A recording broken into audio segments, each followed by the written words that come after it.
Welcome students in kinetic physics. और आज हम डिस्कस करेंगे क्लास 12 की यूनिट 4 जिसका नाम है इलेक्ट्रोमैग्नेटिक इंडक्शन। और इलेक्ट्रोमैग्नेटिक इंडक्शन का आज हम कर रहे हैं लेक्चर नंबर 2 और फर्स्ट मैंने तुम्हें बताया था कि इलेक्ट्रोमैग्नेटिक इंडक्शन होता क्या है और इसमें मैग्नेटिक फ्लक्स का क्या रोल होता है। आज हम उसी को आगे की तरफ एक्सप्लेन करेंगे by help of Faraday's and Lenz law. अब हमारे पास फैराडेज लॉ क्या है, लॉज ऑफ ईएमआई क्या है, लॉज ऑफ इन लॉज को हमें एक्सप्लेन किया गया था किसके द्वारा, by Faraday's and Lenz law के द्वारा। अब हम बात करते हैं बेटा फैराडेज की। फैराडेज ने फर्स्ट लॉ दिया, फैराडेज ने फर्स्ट लॉ में क्या बताया है वो हम डिस्कस करते हैं। और इस चीज को जानने के लिए फर्स्ट लॉ, सेकंड लॉ और थर्ड लॉ भी बोलते हैं लेंज़ लॉ को। इन तीनों लॉज को अच्छे से समझने के लिए आपको इस वीडियो में लगातार बने रहना पड़ेगा और ध्यान से इस लेक्चर को पूरा कंप्लीट आपको सुनना पड़ेगा बेटा, तभी आप इसके हर कांसेप्ट को आप सॉल्व कर सकते हैं। तो हम स्टार्ट करते हैं। हमारे पास सबसे पहला आता है Faraday's first law. Faraday's first law में हम डिस्कस करते हैं when a magnetic flux linking a conductor or coil changes and EMF is induced in it। अगर हम किसी सर्किट में मैग्नेटिक फ्लक्स को, ये हमारे पास मैग्नेटिक फ्लक्स है, अगर मैग्नेटिक फ्लक्स को किसी कंडक्टर के साथ में क्या कर दूं, लिंक कर दूं, और लिंक करने के बाद क्या करते हैं उसको हम चेंज कर दें। अब तो क्या होगा, जब मैग्नेटिक फ्लक्स को हम लिंक करते हैं किसी कंडक्टर के साथ या किसी कॉइल के साथ, उसको क्या करते हैं हम चेंज करते हैं, तो उसी सर्किट में EMF इज इंड्यूस्ड। तो उसी सर्किट में EMF क्या हो जाएगा, इंड्यूस्ड हो जाएगा। EMF इंड्यूस्ड हो गया तो करंट इंड्यूस्ड हो गया, करंट इंड्यूस्ड हो गया तो करंट जनरेट हो गया उस सर्किट के अंदर। और the induced EMF lasts so long as the change in magnetic flux linking the coil changes continue। जब तक उस सर्किट के अंदर EMF इंड्यूस्ड होता रहेगा, जब तक फ्लक्स हमारा चेंज होता रहेगा। मतलब क्या है कि जैसे जैसे फ्लक्स चेंज होता रहेगा वैसे वैसे उस सर्किट के अंदर करंट भी कंटिन्यू फ्लो करता रहेगा। ओके स्टूडेंट्स, देखो कैसे मैं आपको बताता हूं। आप सभी को मैंने बताया था लास्ट लेक्चर में कि मैग्नेटिक फ्लक्स क्या होता है। हमने बात की थी 5e की। 5e से हम रिप्रेजेंट करते हैं मैग्नेटिक फ्लक्स को। मैग्नेटिक फ्लक्स को अच्छे से समझने के लिए आपको मेरा पहले वाला वीडियो बेटा आपको देखना पड़ेगा। तो उसके बाद करते हैं हम 5e। 5e क्या हमारे पास मैग्नेटिक फ्लक्स, मैग्नेटिक फ्लक्स का फॉर्मूला क्या होता है हमारे पास, BA cos of theta. Means अगर मैग्नेटिक फ्लक्स को मैं चेंज करूंगा, मैग्नेटिक फ्लक्स चेंज कब होगा, पहली बार सबसे पहला अगर मैं मैग्नेटिक फील्ड को चेंज करता हूं तो फ्लक्स हमारा चेंज हो जाएगा। अगर मैं एरिया को चेंज करता हूं तो अभी फ्लक्स हमारा चेंज हो जाएगा। अगर मैं एंगल को चेंज करता हूं तो अभी फ्लक्स हमारा चेंज हो जाएगा। तो इसका मतलब क्या हुआ, मैग्नेटिक फ्लक्स को चेंज करने के लिए मैग्नेटिक फील्ड, एरिया और एंगल तीनों को में से किसी एक को भी अगर आप चेंज करेंगे, तीनों को चेंज करेंगे तो भी फ्लक्स हो जाएगा, और किसी एक को करेंगे तो भी हमारा फ्लक्स चेंज होगा। अगर फ्लक्स चेंज हुआ तो करंट भी हमारा जनरेट हो जाएगा। तो कैसे करेंगे हम इसको, तो आप ध्यान देना बेटा सभी।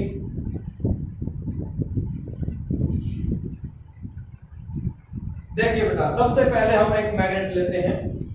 हमारे पास ये एक मैग्नेट है और इस मैग्नेट का हमारे पास जो पोल है वो साउथ और नॉर्थ है, साउथ पोल और नॉर्थ पोल। ओके स्टूडेंट्स, इसी के साथ यहाँ पर इसके पास मैंने रख दिया एक कॉइल। ये हमारे पास कॉइल है। ओके, अब कॉइल है हमारे पास और सबको पता है हमारे पास जो डायरेक्शन होती है साउथ पोल में क्या होती है, हमारी किस तरह की डायरेक्शन होती है साउथ पोल में।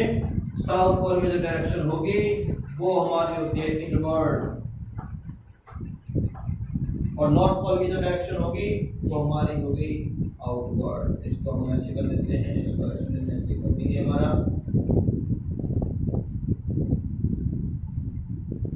समझ आ रहा है सबको, इसमें हमारे पास डायरेक्शन ये हो जाएगी। ओके स्टूडेंट्स, समझ आ रहा है आपको। यहाँ पर हमारे पास एक हमने यहाँ पर ऐसे, यहाँ पर नॉर्थ टू साउथ, हमारे पास नॉर्थ टू साउथ डायरेक्शन होती है। तो बेटा आप लोग देख रहे हैं कि यहाँ पर हमारे पास क्या है, कॉइल है, और इस कॉइल में से मैग्नेटिक फील्ड लाइंस हमारी क्या हो रही है, क्रॉस हो रही है। अगर मैं इस कॉइल को अगर मैं यहाँ पर रेस्ट में रख दूं, दोनों ही कंडीशन में हमारा अगर मैग्नेट रेस्ट पोजीशन में है और कॉइल भी हमारा रेस्ट पोजीशन में है, तो क्या होगा, मैग्नेटिक लाइंस कंटिन्यू क्रॉस करेंगे, इसको कंटिन्यू क्रॉस करेंगी। कंटिन्यू क्रॉस करने से क्या होगा, इस सर्किट के अंदर करंट जनरेट नहीं होगा। वो कब होगा, वो जब भी होगा जब मैग्नेटिक फील्ड लाइंस हमारी चेंज होंगी। और मैग्नेटिक लाइंस कब चेंज होंगे हमारे पास, जब मैं इस मैग्नेट को मूव करूंगा। कैसे मूव करूंगा, या तो मैं इसको ले जाऊंगा इस फॉरवर्ड डायरेक्शन में, या ले जाऊंगा इसको मैं बैकवर्ड डायरेक्शन। अगर मैं, ये हमारा रेस्ट पोजीशन में कॉइल है, ये हमारे पास मैग्नेट है, अगर इस मैग्नेट को मैं क्या ले जाता हूँ, बैकवर्ड पीछे की तरफ ले जाऊंगा, और ये कॉइल हमारे पास आ गया, इसको मैग्नेट को मैं फॉरवर्ड करूंगा आगे की तरफ, तो आगे की तरफ जाएंगे तो हमारे पास इस तरह से मैग्नेटिक लाइंस है। ओके, फिर पीछे जाऊंगा, फिर ऐसे, फिर मैग्नेटिक लाइंस ऐसे जाएंगे आगे, फिर जाएंगे पीछे की तरफ जाएंगी, तो उससे क्या होगा, कंटिन्यू कॉइल्स में से मैग्नेटिक लाइंस क्रॉस होंगी, कभी बैक साइड में, फॉरवर्ड साइड, बैकवर्ड साइड में, कभी फॉरवर्ड में, तो जिसकी वजह से मैग्नेटिक लाइंस क्या होंगी, चेंज होगी। अगर मैग्नेटिक लाइन चेंज हुई तभी क्या हो जाएगा, करंट हमारा जनरेट हो जाएगा। करंट क्यों जनरेट हो जाएगा, क्योंकि उसके अंदर ईएमएफ क्या हो जाएगा, इंड्यूस्ड हो जाएगा। तो मैंने आपको अभी बताया, आपको फैराडे सेकंड फर्स्ट लॉ क्या कहता है, फैराडे फर्स्ट लॉ कहता है कि when a magnetic flux linking a conductor और coil changes an EMF is induced in the induced EMF lasts so long as the change in magnetic flux linking the coil changes continue। तो यही चीज हमने explain कर दी बेटा। एक चीज और, अगर कहो सर हमें नहीं पता, हमें तो इसको रेस्ट में रखना है मैग्नेट को और कॉइल को मोशन में लाना है, तो उस कंडीशन में भी मैं आपको बता दूं मैग्नेटिक लाइन चेंज होंगी। मैग्नेटिक लाइन चेंज होंगी तो हमारे पास क्या होता है, phi b = ba cos of theta. Magnetic lines क्या होंगी, चेंज। मैग्नेटिक लाइन चेंज होगी तो फ्लक्स भी क्या हो जाएगा, चेंज। अगर फ्लक्स चेंज हो गया तो क्या हो जाएगा, EMF is induced in that conductor और कॉइल। ओके स्टूडेंट्स, तो अब आपको समझ में आ गई है सबको कि अगर या तो हम इसको, या हमारे पास जो मैग्नेट है, मैग्नेट्स को मोशन में लेकर आए, या हम इस कॉइल को मोशन में लेकर आए, इसको रेस्ट में रखें, या दोनों को मोशन में लेकर आए, दोनों, तो भी उस कंडीशन में भी मैग्नेटिक लाइंस हमारी क्या होंगी, चेंज होंगी। अगर हमारे पास सपोज करो मैग्नेट को भी हम रेस्ट में रखते हैं और कॉइल को भी हम रेस्ट में रखते हैं, तो इसको मूव नहीं करवाते आगे फॉरवर्ड और बैकवर्ड डायरेक्शन में, तो उस कंडीशन में हम इसके अंदर मैग्नेटिक फ्लक्स कैसे चेंज कर सकते हैं, ईएमएफ कैसे जनरेट कर सकते हैं। वो ऐसे कि अगर मैंने इस कॉइल को रोटेट किया, रोटेट का मतलब इस डायरेक्शन में ऐसे रोटेट किया, रोटेट कर रहा हूं मैं एंटी क्लॉकवाइज डायरेक्शन में या क्लॉकवाइज डायरेक्शन में, तो भी मैग्नेटिक फील्ड क्या होगी, चेंज होगी। क्यों चेंज होगी, क्योंकि एंगल चेंज होगा। एंगल क्यों चेंज होगा, क्योंकि मैग्नेटिक फील्ड और एरिया के बीच का जो एंगल बन रहा है उसका इफेक्ट होगा, जिसके से एंगल चेंज हुआ। एंगल चेंज होने से भी मैग्नेटिक फ्लक्स क्या होता है, चेंज होता है। मैग्नेटिक फ्लक्स चेंज हो गया तो हमारे पास फिर वही हम फर्स्ट लॉ पर आ जाते हैं। तो जैसे मैग्नेटिक फ्लक्स चेंज हुआ, EMF is induced in it, EMF induced हो गया। ओके स्टूडेंट्स, तो हम बात तुम्हें बता रहे हैं कि किसी भी कंडीशन में हमारा अगर मैग्नेटिक फ्लक्स चेंज होता है तो उस सर्किट के अंदर करंट भी जनरेट होगा। This is the electromagnetic induction. Okay, जैसे हमने 30 मिनट में बताया था कि जैसे एक करंट, किसी कोई कंडक्टर के अंदर करंट अगर फ्लो कर रहा है तो करंट फ्लो होने की वजह से क्या होगा, मैग्नेटिक फील्ड प्रोड्यूस होती है। उसी तरह से अगर मैग्नेटिक फील्ड को हम चेंज करते हैं तो भी क्या होगा, करंट जनरेट होगा, क्योंकि ईएमएफ क्या हो जाएगा, इंड्यूस हो जाएगा। इसी के साथ बेटा आप इस लेक्चर को जो हमने तुम्हें बताया है इस पॉइंट को नोट डाउन कर लीजिए, फिर हम डिस्कस करते हैं फैराडे सेकंड लॉ के बारे में। राइट डाउन बेटा। यस स्टूडेंट्स, नेक्स्ट हमारे पास इसमें जो सेकंड लॉ है वो हमारे पास Faraday second law. Faraday second law हमारे पास क्या है, फैराडे सेकंड लॉ हमारे पास है the magnitude of EMF of induced in a conductor or coil is directly proportional to the rate of change of flux। flux मतलब magnetic flux। तो कैसे, ध्यान दीजिए बेटा, the magnitude of EMF, magnitude of EMF कौन सा, ये वो EMF है जो फर्स्ट लॉ में फ्लक्स के चेंज होने से सर्किट के अंदर इंड्यूस्ड हुआ, जिसको हम रिप्रेजेंट करते हैं किससे, स्मॉल ई से। Small E is the induced EMF, या इसको मैं ऐसे लिखना चाहूं तो ऐसे भी लिख सकता हूं, इंड्यूस्ड EMF क्या है, वो E है। इंड्यूस्ड EMF क्या हो रहा है हमारे पास, change of is directly proportional to, क्या कहता है, ये डायरेक्टली प्रोपोर्शनल है। बात ध्यान से देखना एक बार और। The magnitude of the EMF, ये ई है, ये क्या है, मैग्नीट्यूड ऑफ ईएमएफ मतलब इंड्यूस्ड ईएमएफ हमारे पास हुआ है सर्किट के अंदर due to change of magnetic flux, तो is directly proportional to the rate of change of flux. तो यहां लिख देता हूं मैं rate of change of flux, rate of change of flux या हम उसको रेट को हम क्या लिख सकते हैं, time rate of change of flux. Rate का मतलब क्या है, किस दर से फ्लक्स हमारा चेंज हो रहा है, तो बेसिकली सी बात है टाइम के रिस्पेक्ट से। तो हमारे पास क्या होगा, यहाँ आ जाएगा चेंज इन टाइम या टाइम रेट। तो रेट क्या है हमारा, टाइम रेट। तो induced EMF E is directly proportional to change of flux upon में टाइम रेट। अब कैसे ले लेते हैं, हम मान लेते हैं लेट, यहां पर सपोज करेंगे, उससे पहले मैं तुम्हें फिर बता दूं बेटा, इसके अंदर जो ईएमएफ है, ईएमएफ इंड्यूस हो रहा है किसमें, यहां पर लिख देता हूं पूरा, EMF induced in a conductor और कॉइल, तो इसके डायरेक्टली बोलना है डायरेक्टली प्रोपोर्शनल टू किसके, change of magnetic flux. Okay students, point समझ में आ गया, सेकंड लॉ समझ में आया।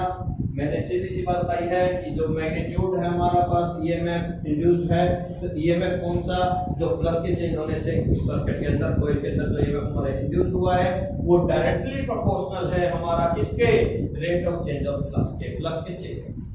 अच्छा आगे देखिए, अब हमने मान लिया था चेंज ऑफ फ्लक्स किस टाइप का, पहले मान लेते हैं लेट, यहां पर लेट कर लेते हैं, एज्यूम कर लेते हैं क्या, लेट phi1 क्या है, phi1 is the magnetic flux,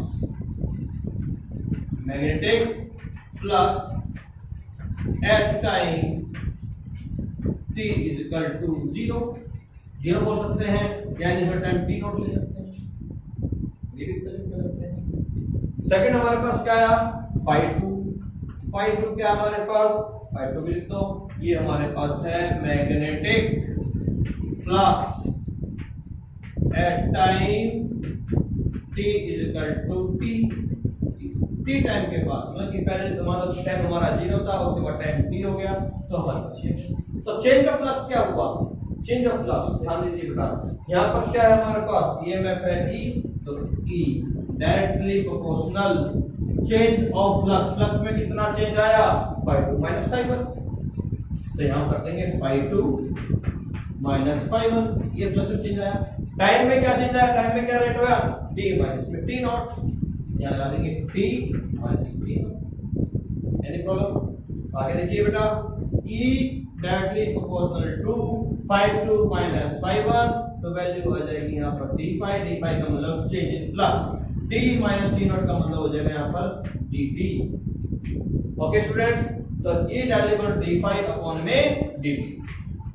अब यहाँ पर क्या है, प्रोपोर्शनल साइन है, अब प्रोपोर्शनल साइन को जब हटाएंगे तो एक कांस्टेंट आएगा, तो हम एसआई सिस्टम में जो phi की वैल्यू हमारे पास है वो क्या लेते हैं, यहाँ पर देख लीजिए, इन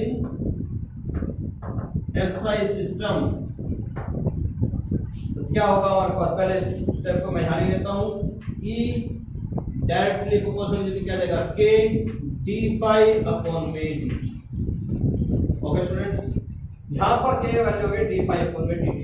उससे पहले यहां पर मैं लगाऊंगा माइनस साइन। अब माइनस साइन कैसे आया, इसका मतलब क्या है, ये माइनस साइन जो आया है बेटा, ये आया है due to Lenz's law.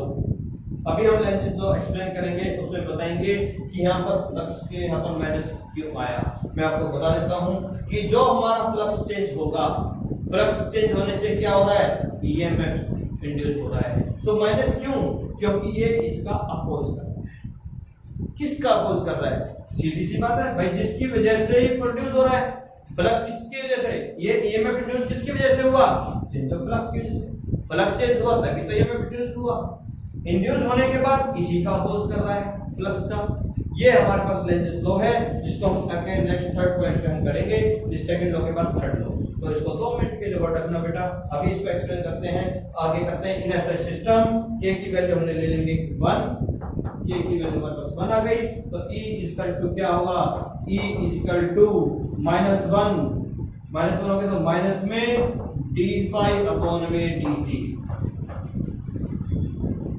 This is. और यहाँ पर नेगेटिव साइन का मतलब क्या है, यहाँ लिख देंगे where negative sign shows that,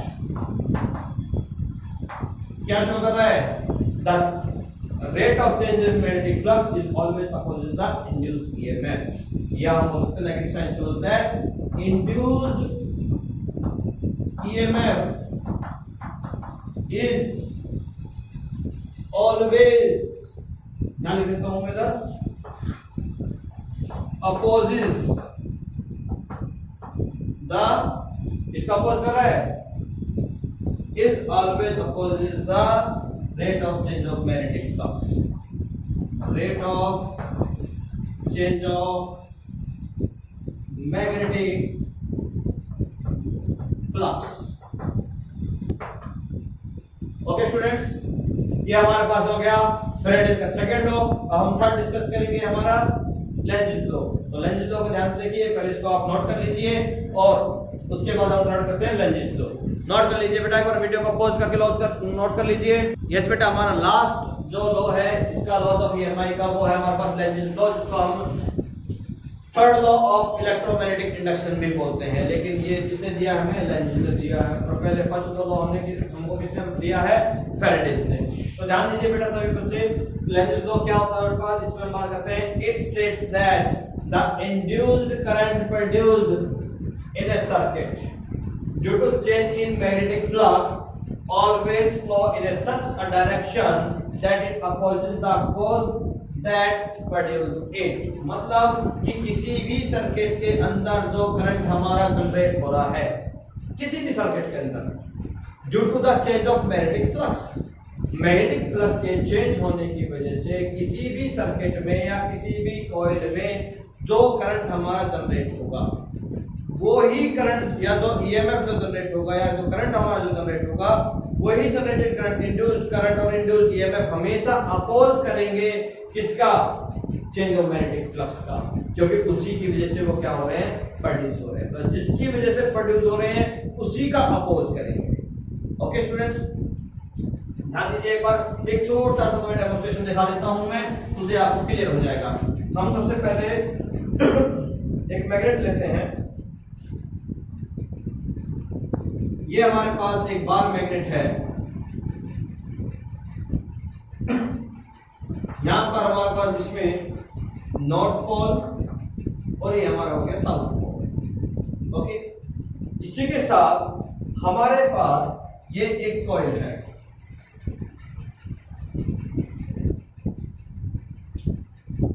ये एक कॉइल, इस एक कॉइल का आपको एक फेज दिखाई देगा। जैसे सपोज ये कॉइल है, तो तुम्हें जो हमने इस मेरे सामने ऐसे नहीं रखा, ऐसे रखा है। जैसे हम मान लेते हैं हमारे पास ये बार मैग्नेट है, ये कॉइल है, ये bar magnet north pole south pole, ये हमारे पास कॉइल है, तो ये ऐसे है इस सरफेस पे, ना कि ऐसे। ओके स्टूडेंट्स, तो ये इस तरह से हमारे पास और इधर जा रहा है, तो इसका एक फेस दिखाई दे रहा है, दूसरा फेस इधर है, पहला फेस इधर है। ये कॉइल हमारे पास इस तरह से, ये ऐसे नहीं है, ये ऐसे है। ओके स्टूडेंट्स, तो इसमें हमें सिर्फ और सिर्फ एक फेस जो हमारे पास मैग्नेट की तरफ फेस है, इसका दूसरा फेस उस तरफ। अब क्या होगा, अब यहां से हमारे पास मैग्नेटिक लाइंस निकलेंगी, यहां से मैग्नेटिक लाइंस प्रोड्यूस होंगी। ओके, मैं इसको थोड़ा सा एक्सप्लेन कर देता हूं। मान लो यहां से हमारे पास मैग्नेटिक लाइंस हमारी इंड्यूस हुई,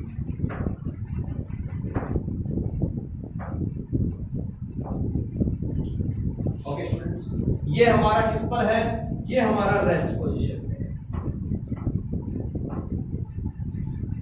ये हमारा किस में है, मोशन में है। बार मैग्नेट हमारा मोशन में है, कॉइल हमारा रेस्ट पोजीशन में है, और ये जो कॉइल हमारा मूव कर रहा है, ये मूव कर रहा है हमारा फॉरवर्ड डायरेक्शन, इस डायरेक्शन में मूव कर रहा है। जब ये बार मैग्नेट इस तरफ जाएगा तो मैग्नेटिक लाइंस भी मूव करेंगे towards the coil. When magnetic lines crosses the surface crosses the coil then magnetic field change. If magnetic field change, then magnetic flux also change. Magnetic flux change, then EMF is induced by using according to first law of Faraday's. Okay students, अब इस condition में third law क्या कहता है? Third law ये बोल रहा है कि जैसे ही नॉर्थ पोल इसकी तरफ जाएगा तो इसमें करंट जो जनरेट होगा, मैग्नेटिक फ्लक्स चेंज होगा, मैग्नेटिक फ्लक्स चेंज हुआ तो ईएमएफ इंड्यूस्ड तो करंट इंड्यूस्ड। तो इस सर्किट के अंदर करंट की डायरेक्शन क्या होगी? करंट की डायरेक्शन क्या होगी? इसमें करंट की डायरेक्शन इसमें एंटी क्लॉकवाइज डायरेक्शन में होगी, इस डायरेक्शन। अब कहो सर एंटी क्लॉक में क्यों? क्योंकि मैंने अभी तुम्हें लेंजेस लॉ ने क्या बताया? तो लेंजेस लॉ ने तुम्हें बताया है कि जिसकी वजह से करंट प्रोड्यूस होगा उसी का ये अपोज करेगा इंड्यूस्ड करंट जो उस कॉइल में प्रोड्यूस होगा। यहां पर ये कॉइल इसका कब अपोज कर सकता है? जब यहां भी नॉर्थ पोल हो।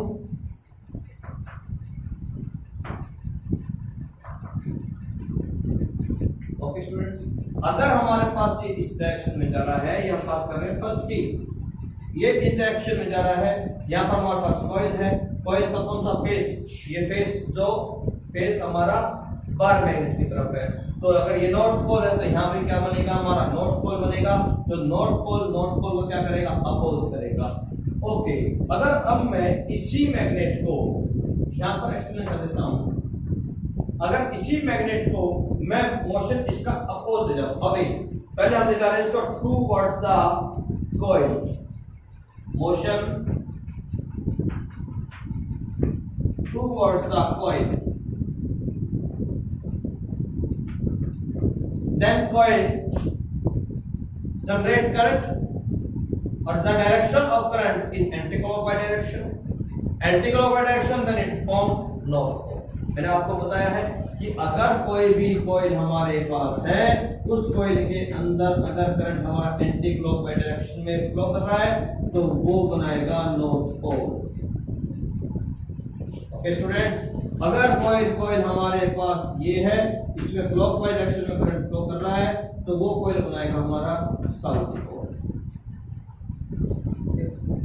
और इस कॉइल में ये इस डायरेक्शन में करंट फ्लो कर रहा है तो नॉर्थ। दूसरी तरफ क्या होगा? इसके दूसरी तरफ, दूसरे फेस पे साउथ पोल। कैसे?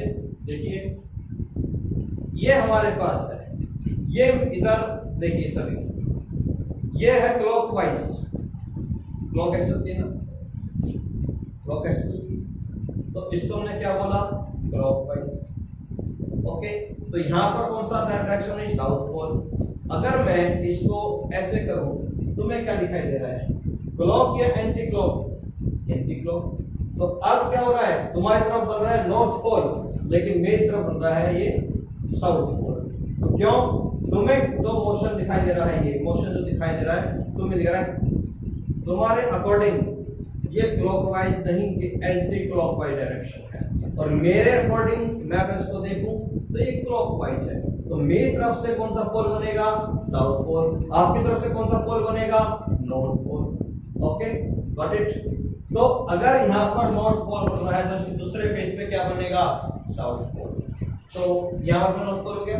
सेकंड जो हम बात कर रहे हैं इसमें बेटा लेंजेस लॉ की, तो यहाँ पे तुम्हें बताया मैंने कि अगर ये बार मैग्नेट को मैं रेस्ट में रख दूं, स्टॉप कर देता हूं, तो मैग्नेटिक लाइन चेंज नहीं होगी, मैग्नेटिक लाइन चेंज नहीं होगी तो इसमें करंट जनरेट नहीं होगा। अगर इसको मैं मूव करवाता हूं, फॉरवर्ड मूव कर तो करंट जनरेट होगा, लेकिन इसका अपोज करेगा। इसको अगर मैं इस डायरेक्शन ले जाऊं, अवे फ्रॉम को ले जाएं, तो क्या होगा? तो ध्यान दीजिए, अगर मैं इसका motion away from the coil करते हैं तो क्या होगा?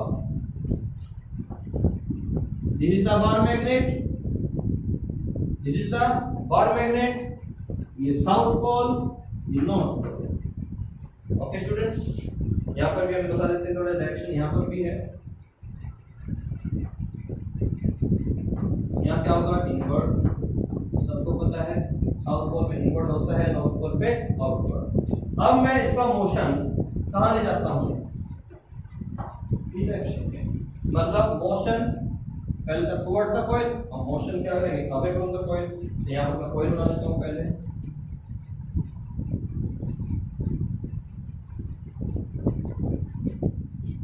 ओके स्टूडेंट्स, तो हमारे पास कॉइल हमारे पास है, तो कॉइल में क्या होगा हमारे यहाँ डायरेक्शन क्या होगी कॉइल की, यहाँ पर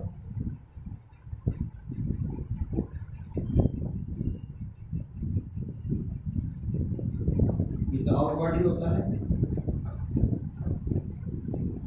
यहाँ पर क्या होगी डायरेक्शन हमारी इनवर्ड।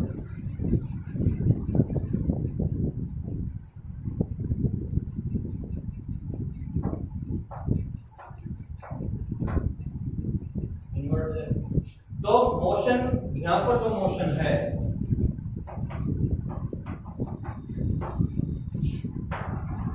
यहाँ पर जो ये हमने फर्स्ट डायग्राम है, ये हमारा सेकंड डायग्राम है। तो यहाँ पर जो मोशन है वो क्या होगा, नॉर्थ पोल है, ये दूर जा रहा है, move away from the coil, away from the coil. जब ये होगा, लेकिन इसके अंदर क्या हो रहा है, मैग्नेटिक लाइन चेंज हो रही है। मैग्नेटिक लाइन चेंज होगी तो क्या होगा उस कंडीशन में, मैग्नेटिक लाइन चेंज होगी तो यहां पर हमारे बनेगा साउथ पोल। बात समझ में आई है नहीं? इसमें कंडीशन में हम बात बताना चाह रहे हैं आपको कि जिस डायरेक्शन में यहां पर हमारा बन जाएगा क्या साउथ पोल, यहां पर हमारा क्या बना नॉर्थ पोल। नॉर्थ पोल को क्या करेगा, रिपेल करेगा। जब यहाँ पर हमारा हो जाएगा तो यहाँ क्या बनेगा, हमारे इस कॉइल पर साउथ पोल बनेगा, और साउथ पोल क्या करेगा बच्चों, यहाँ पर साउथ पोल इसको क्या करेगा, अट्रैक्ट करेगा। जब ये दूर जा रहा है तो इसको क्या कर रहा है, अट्रैक्ट कर रहा है, क्योंकि इसमें जो करंट की डायरेक्शन होगी वो क्या होगी, हो जाएगी clockwise. Okay, this is the Lenz law. Lenz law कहता है जिसकी वजह से करंट प्रोड्यूस हो रहा है सर्किट के अंदर, ये इसके अंदर ईएमएफ जो इंड्यूस हो रहा है वही ईएमएफ इसका जिसकी वजह से प्रोड्यूस हुआ है उसी का क्या करता है, ये अपोज करता है। तो ये लेंज लॉ नोट कर लीजिए और इसके साथ साथ डायग्राम नोट कर लीजिए। अब हम क्या देखो तीनों लॉ हमने कर लिए हैं, इलेक्ट्रोमैग्नेटिक इंडक्शन के तीनों लॉज हमने किए हैं। फैराडेज फर्स्ट लॉ भी एक्सप्लेन किया है, सेकंड लॉ भी एक्सप्लेन किया है और थर्ड लॉ भी एक्सप्लेन किया है। अब इसके बाद हम जो टॉपिक करेंगे, अब हम करेंगे न्यूमेरिकल्स। किसके बेस के, अब हम जो न्यूमेरिकल सॉल्व करेंगे वो लॉज ऑफ इलेक्ट्रोमैग्नेटिक इंडक्शन के बेस पे हम न्यूमेरिकल सॉल्व करेंगे। तो आप इसको नोट कर लीजिए, उसके बाद हम करते हैं इसमें कुछ न्यूमेरिकल्स और उसके बाद आप प्रैक्टिस कीजिए। इस टॉपिक से रिलेटेड कोई भी अगर आपको डाउट है तो आप अपने कमेंट बॉक्स में आप लिख सकते हैं। तो please note down this topic. Yes students, तो हमारे पास एक न्यूमेरिकल सॉल्व कर रहे हैं हम based on laws of EMI. तो हमारे पास एक क्वेश्चन है, a coil of 100 turns is linked by a magnetic flux of 20 milliweber. If this flux is reversed in a time of 2 milliseconds, calculate the average EMF induced in the coil. तो सबसे पहले हम वो note करेंगे जो हमें given है। तो सबसे पहले हमारे पास क्या है, जो गिवन हमारे पास है, given a coil of 100 turns, मतलब n कितना हमारे पास 100 टर्न्स, हमारे पास नंबर ऑफ टर्न्स हमारे गिवन है n, is linked by a magnetic flux of 20 milliweber. तो हमारे पास क्या मैग्नेटिक फ्लक्स गिवन है, phi 1 हमने लेते हैं 20 मिलीवेबर। तो 20 मिलीवेबर को अगर वेबर में कन्वर्ट करेंगे तो क्या आ जाएगा, 20 into 10 की पावर -3 वेबर। ओके स्टूडेंट्स, क्योंकि आपको पता है हम किसमें करते हैं, हमेशा एसआई यूनिट में कन्वर्ट करते हैं। तो 5 हमारे पास हो गया, 5 2 हमारा कितना हुआ, आगे if this flux is reversed, इसी फ्लक्स को मैंने रिवर्स कर दिया, मतलब 5 if this flux is reversed in a time of 2 millisecond. 2 millisecond के बाद, मतलब टाइम हमारा कितना था, 2 मिलीसेकंड के बाद, मतलब आफ्टर टाइम, मतलब इसमें हम बात करेंगे इनिशियल टाइम की भी। 5 हमें गिवन है इनिशियल टाइम, जब टाइम हमारा टेबल तक टाइम हो गया हमारा 0 सेकंड, क्योंकि हमारे पास स्टार्टिंग था, इनिशियली था। If this flux is reverse, इस फ्लक्स को मैंने क्या कर दिया, रिवर्स कर दिया। रिवर्स कर दिया मतलब अपोजिट, इसी को -20 मिली वेबर, जो क्या हो जाएगा -20 into 10⁻³ वेबर। ओके स्टूडेंट्स, ये हमारा phi 2 हो गया। T2 कितना हो जाएगा हमारे पास, T2 हमारे पास हो जाएगा T टाइम के बाद, और टाइम कितना हमारा 2 मीटर पर सेकंड, तो T है वो कितना है 2 मिली सेकंड, 2 मिली सेकंड है, तो मिली को क्या करते हैं 10⁻³ यहाँ पर लिखते हैं 2 मिली सेकंड, तो क्या हो जाएगा 2 into 10⁻³ सेकंड, माइक्रो सेकंड में बोल सकते हैं, मिली सेकंड में हमारे पास हो जाएगा। एक सेकंड स्टूडेंट्स। ओके स्टूडेंट्स, तो हमारे पास T2 हो गया 2 into 10⁻³ सेकंड। अब नेक्स्ट हमारे पास क्या होगा, हमें निकालना है क्या, इसके अंदर हमें कैलकुलेट करना है, calculate the average EMF induced in the coil. तो कैलकुलेट द ईएमएफ, बेटा हमारे पास फाई है, एन है, टाइम हमें गिवन है T2, तो हमें क्या निकालना पड़ेगा, हमें निकालना पड़ेगा इसमें एवरेज ईएमएफ। तो किसका यूज करेंगे, हमारे पास सिंपल सा है, हमारे पास एक ही लो है, कौन सा, फैराडेज सेकंड लो। और फैराडेज सेकंड लो क्या कहते हैं, हम लिख सकते हैं यहाँ पर वी नो दैट क्या लिखोगे, E डायरेक्टली प्रोपोर्शनल या E is equal to -k phi2 - phi1 upon T2 - T1। ओके, हमारे पास E आ जाएगा यहाँ पर, E is equal to -phi2 कितना हमारे पास बच्चों, phi2 हमारे पास -20 मिली वेबर है, -20 10 के बाद -3, तो यहाँ लगा सकते हैं हम, पहले ब्रैकेट में इसको कैसे कर लेते हैं, तो यहाँ पर हमने लिया -20, उसके बाद -phi1 कितना है, phi1 20 है, तो -k, ये माइनस का साइन मैंने यहाँ लगा दिया, तो -20 अपॉन में T2 - T1 हमारा 0, T2 हमारा ये हो गया 2 into 10⁻³ तो हमारा 2 into 10 के बाद -3 हो जाएगा। यहाँ पर कितना हो जाएगा 2 into 10⁻³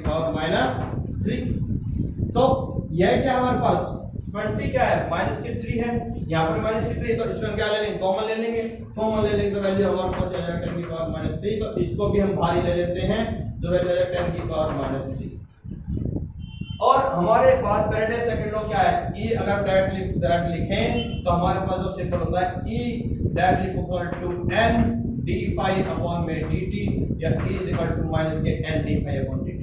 तो n क्या है, n is the number of turns, और हमें नंबर ऑफ टर्न्स भी गिवन है। तो नंबर अगर सिंगल टर्न के लिए है तो हमें यहाँ पर n लगाने की जरूरत ही नहीं है, तो वन टर्न के लिए बात करता है तो, लेकिन हमें यहाँ गिवन है, कितना गिवन हमें यहाँ पर 100 टर्न्स हमें गिवन है, तो हम यहाँ पर क्या लगाएंगे, यहाँ पर भी लगा सकते हैं माइनस का n, यहाँ पर भी क्या होगा माइनस का n, तो E is equal to n कितना है 100, कितना -k 100 यहाँ पर हो जाएगा, तो यहाँ पर मैं अप्लाई कर देता हूँ -100 इंटू 10⁻³ से कैंसिल हो जाएगा हमारे पास, माइनस यहाँ पर क्या बचेगा -k 40 डिवाइड बाई 2, यहाँ पर हमारे पास हो जाएगा 20, माइनस यहाँ हो जाएगा प्लस, तो E की वैल्यू आ जाएगी 2000 वोल्ट,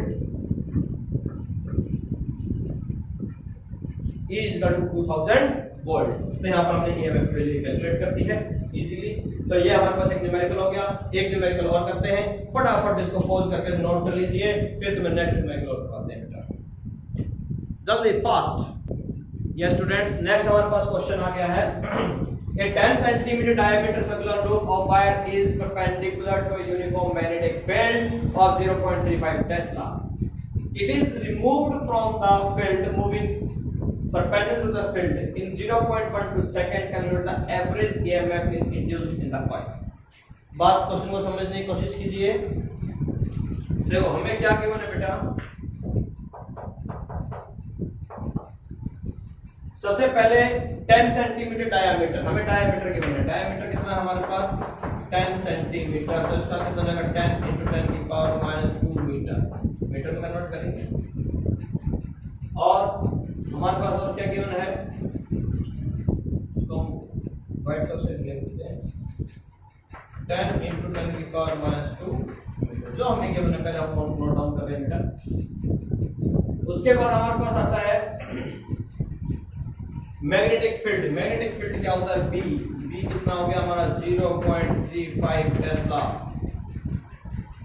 हमारे पास बी गिवन है, बी कितना है 0.35 टेस्ला। उसके बाद आता है it is remove from the field in 0.12 second. कि 0.12 सेकेंड के बाद फ्लक्स phi2 है ना, it is remove from the field, field से हमने बाहर निकाल दिया आफ्टर टाइम 0.12 सेकेंड। इसका मतलब t2 टाइम पर, t1 टाइम हमारे पास क्या हो गया इसमें 0, यहां पर अगर t2 टाइम हमारा 0 सेकेंड। ओके स्टूडेंट्स, t2 कितना हो जाएगा हमारे पास? t2 हमारे पास आ जाएगा 0.12 सेकेंड। अब हमें इसके अंदर करना क्या है? इसके अंदर सबसे पहले हम क्या कैलकुलेट करेंगे? phi1 और phi2। phi1 देखते हैं सबसे पहले। phi1 क्या है हमारे पास? phi1 निकालना है, एक हमें निकालना है इसमें phi2। तो phi2 हमारे पास क्या होगा, phi1 हमारे पास क्या होगा, तो चीज हमें इसमें कैलकुलेट करनी है। तो सबसे पहले बात करते हैं हम phi1 की। तो phi1 कितना हो जाएगा हमारे पास?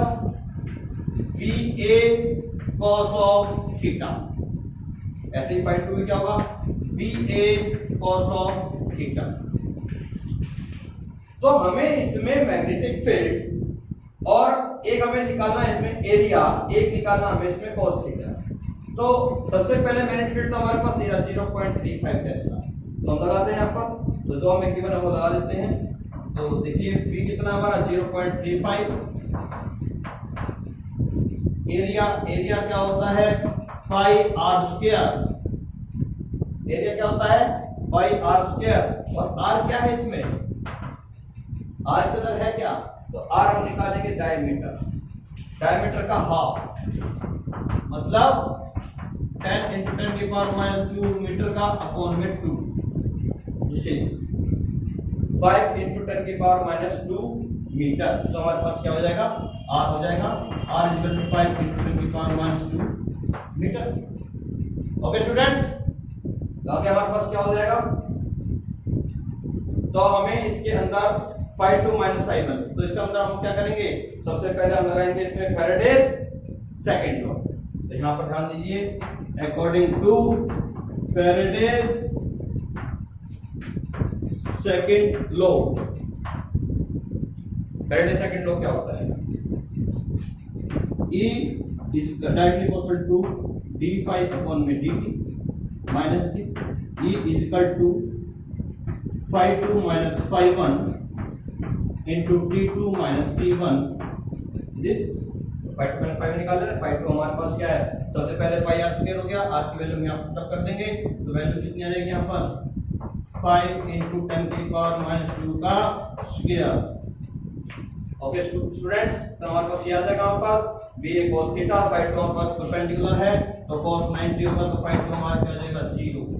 तो हम वैल्यू पुट अप कर देंगे इसमें, पुट अप करने के बाद डायरेक्ट वैल्यू सॉल्व कर सकते हैं। तो वैल्यू क्या आ जाएगा हमारे पास? वो देखिए e = phi2 की वैल्यू 5 माइनस में 5 5 के ना 0 0 माइनस में दिस क्या हो जाएगा? Minus minus minus plus, plus की वैल्यू आ जाएगी 0.35 इनटू में पाई इनटू 25 × 10⁻⁴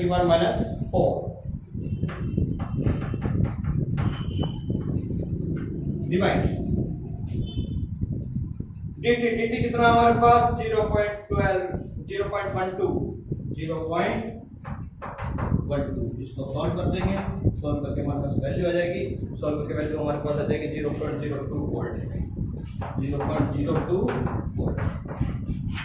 ओके, इसी के साथ बेटा इसके कुछ न्यूमेरिकल्स आप सॉल्व करना और जो प्रैक्टिस हम करना, और जो डाउट आपका हो कमेंट बॉक्स में आप मुझे डाल देना। आज के लेक्चर में जो समझ में आ गया बहुत अच्छी बात है, अगर जो समझ में नहीं आया है तो बेटा कमेंट बॉक्स में आप नोट कर देना, जिससे नेक्स्ट वीडियो में मैं उस चीज को एक्सप्लेन कर सकूं। और सबसे बड़ी बात बेटा, सबसे पहले इस लेक्चर को अगर पसंद आया है, अगर आपको लेक्चर कंटिन्यू आगे करना है तो प्लीज सबसे पहले इस चैनल को सब्सक्राइब कीजिए, लाइक कीजिए और अपने फ्रेंड सर्कल में शेयर कीजिए, जिससे कि आप मेरी आने वाली वीडियोस में अपडेट रहें और बेल आइकन को दबाना ना भूलिएगा।